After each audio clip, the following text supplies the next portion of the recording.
El-Rufai, Nasir El-Rufai, former governor of Kaduna State, made a religiously inciting statement, and then the group is calling for his arrest. Now, when exactly should religion stop being a determining factor in a quest for nation building?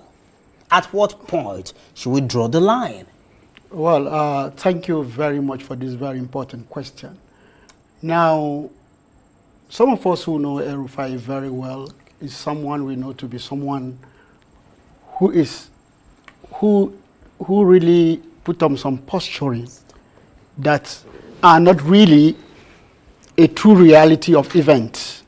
He's somebody that will always take religion as something he can use to ensure that he pursues his own ambition. Now, we all know that even before the 2023 election, Malam Nasir El-Rufai was not a supporter of Tinubu. He wasn't his supporter. But we also know that he had to take an advantage by ensuring that since Tinubu had been elected as president, he should use religion in order to get something for himself. And the best way he could do that is to deploy religious sentiment.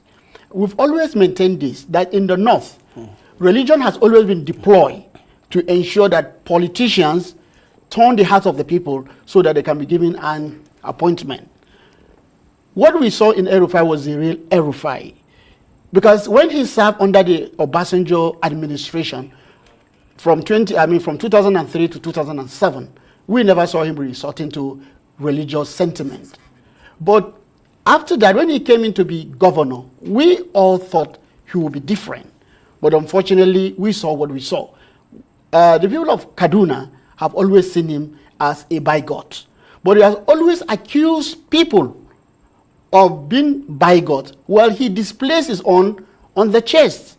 So when that viral video was leaked, it showed the true nature of El-Rufai.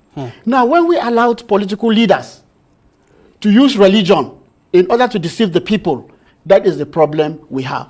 And people like El-Rufai are dangerous politicians that are out to use the sentiment of religion to ensure that they get what they want. And what do they want? Appointments.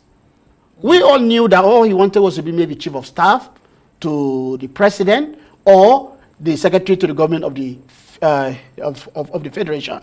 But we also know that his idea of saying that religion was used was not true.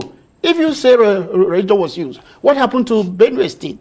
Benue State is at least 80% Christians, but they voted for the APC. Yes. You think it's really just about that, or are there deeper underlying issues playing out here? You are calling for El-Rufai's arrest by the DSS. Yes. What do you hope to achieve that will achieve? Yes. Please. Okay. While we're calling for the arrest of El-Rufai is to send a pointer, a clear signal that we will never allow a political leader who has reached to the position of a governor of a state to descend so low in order to divide the people. Because we all know his profile as a governor in Kaduna State. What's that profile? The profile of El-Rufai in Kaduna State has been that of a despicable performance. He came in his performance now, that's his performance, not his person. No, not his person. Great. We cannot describe as despicable. Fantastic. But we are talking of performance. Because he came in 2015 and said, oh, the debt profile of Kaduna State was over $200 million foreign exchange. But I mean, in dollars. But at the end of the day, we saw him taking $350 million loan. Okay, and what did he do with that money? Right. He simply restricted the use of that money to a certain section. He walked towards the subjugation of a part he believed never elected him. But that is not true. One would have thought that rather than calling for his arrest, your group should have just dissociated yourself, which you did anyway, from his claims and statements.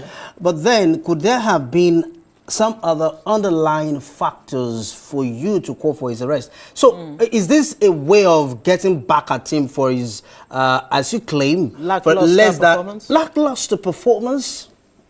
Well, the truth of the matter is that the lackluster performance of El-Rufai is not in doubt. We're calling for his arrest, and we're also calling the DSS to put him on a watch list. Because we are aware that he met with Professor Akintola of the MURIC. And we know how divisive that organization has been.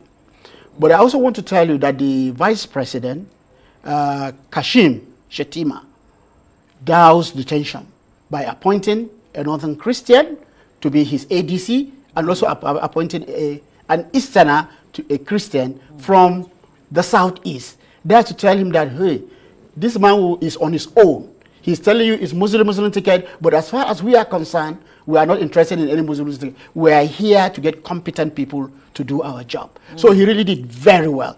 But for somebody like El-Rufai, he needs to have a chat with the secret police. Are you privy because we don't know. Are you privy to his discussion, El-Rufai's discussion with the MURIC leader, Mr. Akintola? Well, no one will tell you he was privy to it, because that discussion was supposed to be a secret. It was supposed to be closed. But to even let you know that some Muslims are even against him.